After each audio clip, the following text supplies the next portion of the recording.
दैनिक जागरण का संपादकीय डिक्टेशन। गति 100 शब्द प्रति मिनट। स्टार्ट होगा 5 सेकेंड बाद।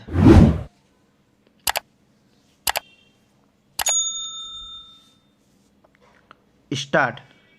मध्य प्रदेश, राजस्थान और छत्तीसगढ़ के साथ तेलंगाना के चुनाव परिणाम एक बड़ी हद तक चौंकाने वाले रहे, तो केवल इसीलिए नहीं कि भाजपा ने हिंदी पट्टी के तीनों राज्यों में जीत हासिल की, बल्कि इसलिए भी कि मध्य प्रदेश और छत्तीसगढ़ में उसने कहीं बड़े अंतर से कांग्रेस को हराया। राजस्थान में रिवाज कायम रहने, यानी हर 5 वर्ष में सत्ता बदलने के आसार थे और अंततः ऐसा ही हुआ। लेकिन जिस मध्य प्रदेश में कांटे का मुकाबला बताया जा रहा था, वहां कांग्रेस को करारी हार मिली। इसी तरह जिस छत्तीसगढ़ को लेकर यह माहौल बनाया गया था कि कांग्रेस आसानी से वापसी करने में सफल रहेगी, वहां भी भाजपा उस पर भारी पड़ी। मध्य प्रदेश के साथ छत्तीसगढ़ में इतने बड़े अंतर से जीत की अपेक्षा शायद कई भाजपा नेता भी नहीं कर रहे होंगे।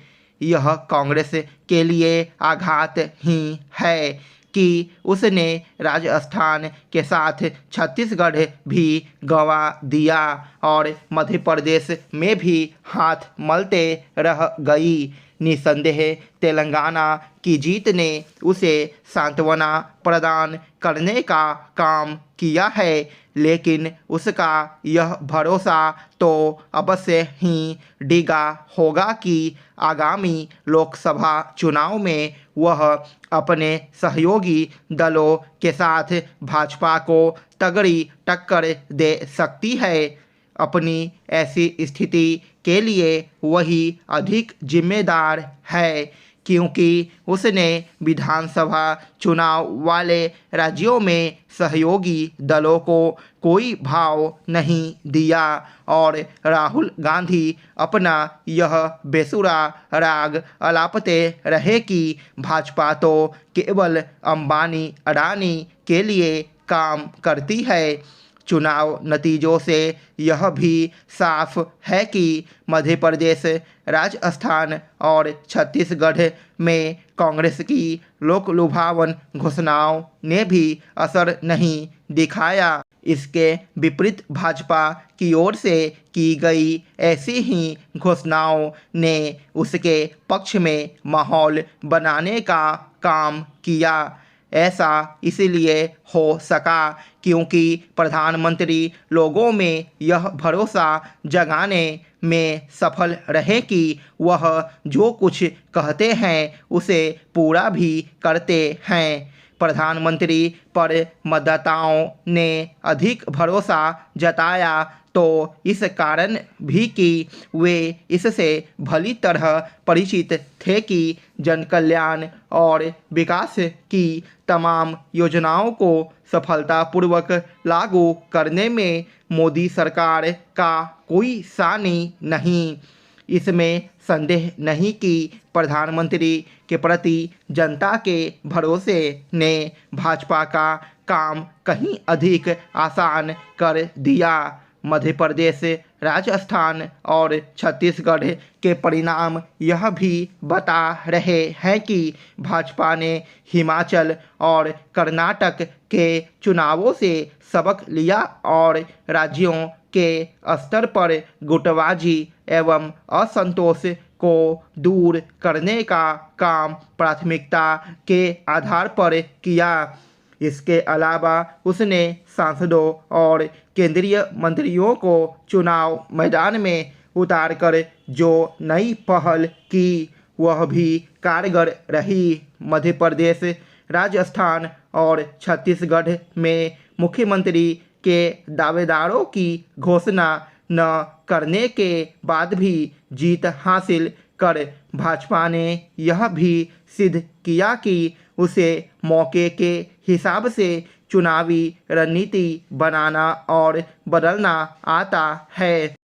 प्रदेश के सरकारी विद्यालयों में सुधार की दिशा में नित नए प्रयोग किए जा रहे हैं। शिक्षकों के रिक्त पदों पर भर्ती के साथ उनकी जल्द से जल्द विद्यालयों में प्रतिनियुक्ति की जा रही है। अधिसंख्य नवनियुक्त शिक्षकों ने योगदान भी कर दिया है। विभाग ने शिक्षकों से अपील की है कि वे विद्यालय के समीप ही आवासन की व्यवस्था कर लें ताकि उन्हें परेशानी न हो। सरकार इसके लिए शिक्षकों के लिए आवास नीति भी ला रही है। विभाग के स्तर पर शिक्षिकाओं को स्कूटी चलाने का प्रशिक्षण भी दिया जाएगा, जिससे उन्हें स्कूल तक पहुंचने में परेशानी न हो। 1 दिसंबर से वर्ग संचालन के समय में बदलाव किया गया है और शिक्षकों की कार्यावधि बढ़ाकर 5 बजे शाम तक कर दी गई है। उद्देश्य मिशन दक्ष। इसके तहत पढ़ाई में कमजोर बच्चों पर अतिरिक्त ध्यान देने के लिए स्कूल में छुट्टी के बाद अलग से पढ़ाया जाएगा। शिक्षा व्यवस्था में सुधार की दिशा में सरकार व विभाग कोई कोर कसर नहीं छोड़ना चाह रहा है। अब विभाग ने निर्णय लिया है कि बिहार बोर्ड की सेंटअप वार्षिक और मासिक परीक्षा के दौरान भी पढ़ाई होगी ताकि पढ़ाई बाधित न हो। साथ ही विद्यालयों द्वारा मासिक परीक्षा कराना अनिवार्य किया गया है। परीक्षा कैलेंडर में यह भी प्राविधान किया गया है कि प्रत्येक सप्ताह विद्यालयों में साप्ताहिक टेस्ट भी लिया जाएगा। साफ है, इस तरह के प्रयास निश्चित रूप से शिक्षा व्यवस्था में आमूलचूल परिवर्तन लाएंगे। सरकार और विभाग के प्रयास 100% धरातल पर उतरे। यह जिम्मेदारी प्रधानाध्यापकों एवं शिक्षकों की है। यह मौका दूसरे राज्यों को दिखाने का भी है कि बिहार सरकारी शिक्षा व्यवस्था को बेहतर कर उसे निजी विद्यालयों के समकक्ष कर सकता है। यह जनादेश मतदाताओं के तात्कालिक संवेग की अभिव्यक्ति नहीं है। यह प्रधानमंत्री मोदी के नेतृत्व में देश और राज्य स्तर पर भाजपा के संदर्भ में बने माहौल की परिणति है। देश का माहौल बिल्कुल वैसा नहीं है जैसा भाजपा विरोधी प्रस्तुत कर रहे थे। मध्य प्रदेश में यदि बीच के 15 महीने की कमलनाथ सरकार को छोड़ दे तो करीब 19 वर्ष तक शासन करने के बावजूद भाजपा इतनी बड़ी विजय प्राप्त करती है तो फिर सामान्य विश्लेषण से परिणाम की सच्चाई नहीं समझी जा सकती। मध्य प्रदेश में भाजपा को करीब 49% और कांग्रेस को 40% मत मिले। 9% बहुत बड़ा अंतर है। राजस्थान में भी लगभग 2% मतों का अंतर है, जबकि पिछली बार कांग्रेस को भाजपा से केवल करीब 0.25% ज़्यादा वोट मिले थे। छत्तीसगढ़ में भाजपा ने पिछली बार करीब 33% और कांग्रेस ने 43% वोट पाया था, जबकि इस बार भाजपा को 45% से अधिक तथा कांग्रेस का वोट लगभग 39% तक रहा।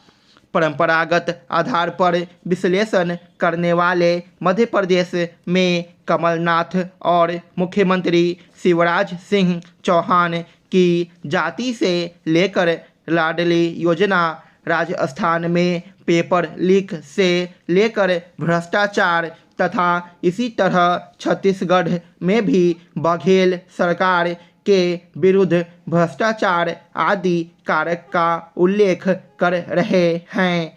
हालांकि ये सब भी मुद्दे थे। शिवराज सिंह भाजपा की ओर से मुख्यमंत्री पद के घोषित उम्मीदवार नहीं थे। स्टॉप।